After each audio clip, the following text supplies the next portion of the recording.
Take two. Everybody is showing you how to pour concrete countertops.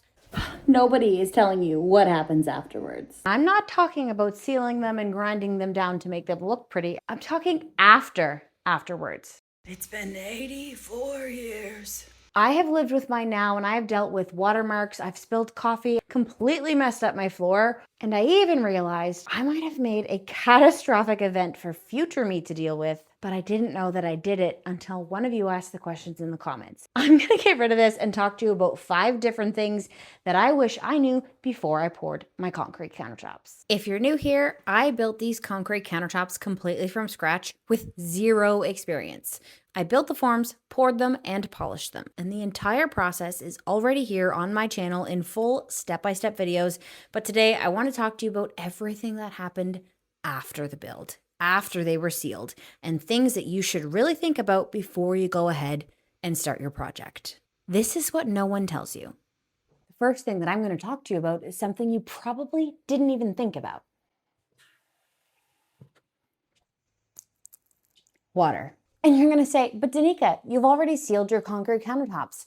Yes, I did. And that was the problem. I had no idea that water still stains concrete because your sealer is porous. Now, this isn't really an issue when you wipe it up in a timely fashion. If you have children or men around, that's not going to happen.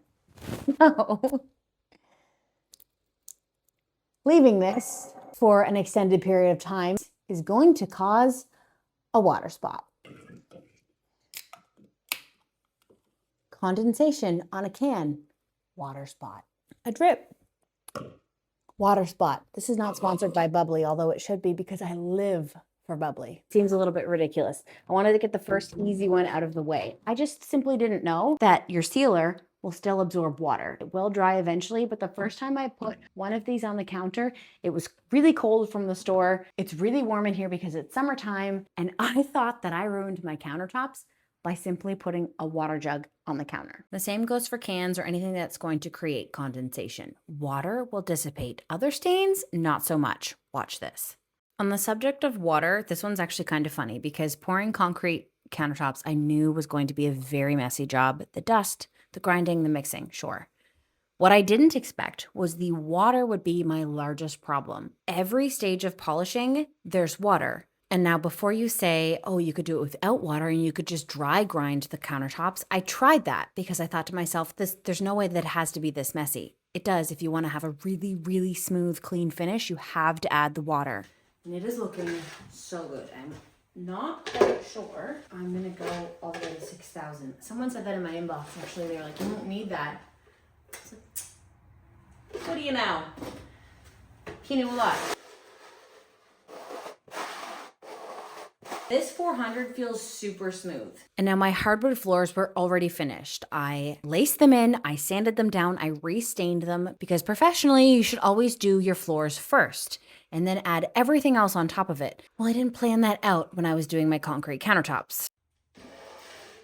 So I very, very strategically placed poly and layered it so that one part of the poly would drip down into another part, which would drip down into a bucket. And I thought I had the whole thing laid out properly, and all of my drainage was catching all of the water.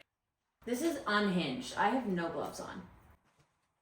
And I just polished away, and I thought, this is great. I'm so good at this, until I went to clean everything up and realized that there was a small leak beside my island that did not catch water, which I didn't realize until about 3 hours after. And the problem was this leak had been happening and I dyed my concrete. So there's very, very dense color, I guess you would say, in very pigmented color in this concrete to make it a little bit of a darker gray, which was an entire other issue. So I actually created a lot more work for myself, and now I have a nice little repair project. That's not so bad. It could have been way worse. I still don't regret pouring my concrete countertops and using the wet sanding method. I'll get to you later. But that comment stuck with me. And why was this person so smart and I had never seen it anywhere else? Okay, let's get my bubbly out of there. Do you see a difference? Countertop number 1, countertop number 2. Number 1, number 2, not to the naked eye. but there is a slight color variation. So what I learned was, even if you measure your concrete dye extremely accurate like I did, you will probably get a color variation if you're doing them in a different pour, aka if you're doing them in a different mixture. Now that's kind of hard not to do when you're doing it yourself because you are pouring your concrete in the mixer like 3 or 4 bags at a time, so you're not actually going to be able to do it all in one. Hi, I'm inquiring about buying a cement truck. No. The reality is, if you're DIYing your concrete countertops, you're not ordering the cement. And you probably don't own a cement truck either. You probably wouldn't have noticed this. I notice it. Nobody else would unless I pointed it out. But both of my concrete countertops on either side of the range are slightly different in color. I guess the only way to truly avoid this is to mix everything together. Now, it depends on your setup. I couldn't do that. So either skip the dye and just stain them afterwards, or live with 2 concrete countertops. So let's get to that comment. Dear future me, I'm writing you today with regrets to inform you that I did not think about if anything were to happen to my beloved sink. If this letter finds you, it means such tragedy has occurred and you have a lot of demo in your future. Sincerely, old me. This will make for a really, really good YouTube video, but please don't happen. Maybe I didn't think about it because I've always had stainless steel stinks. What? Stainless steel sinks. This sink is a composite. It's future me here. Just popping in to tell you that the question, because I realized I didn't actually put that in there. Somebody asked me what would happen if the sink ever cracks, because it is a composite sink, which means the sink is man-made and it's not stainless steel, so it's not like one full unit. So it does have the potential to crack in the future.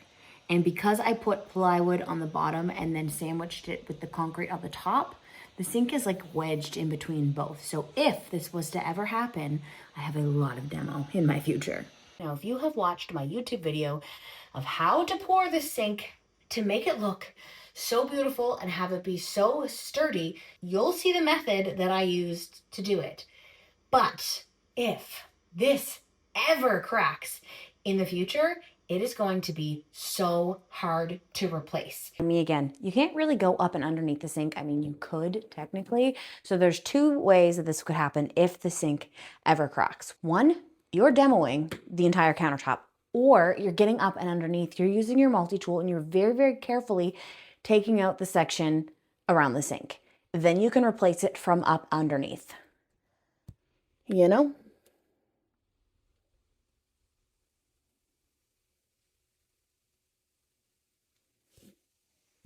And that would suck. Do you remember when I told you that water dissipates? Well, coffee doesn't. And I drink a lot of it. How else do you think I raised 4 kids, renovated a house, and created YouTube content? I learned very quickly that coffee does not come out. I have this one spot that my coffee maker made a complete mess. I didn't realize it, and I have a coffee stain. So I'm gonna have to grind that down and reseal it. My plan then is to get a bar top epoxy, so it's not porous at all. It's completely one solid coat of clear epoxy. And by doing that, I won't have any stains in the future. Water, coffee, red wine, you name it. If you like this video and you love coffee as much as I do, please make sure to subscribe. Thanks, guys. I'll see you next time.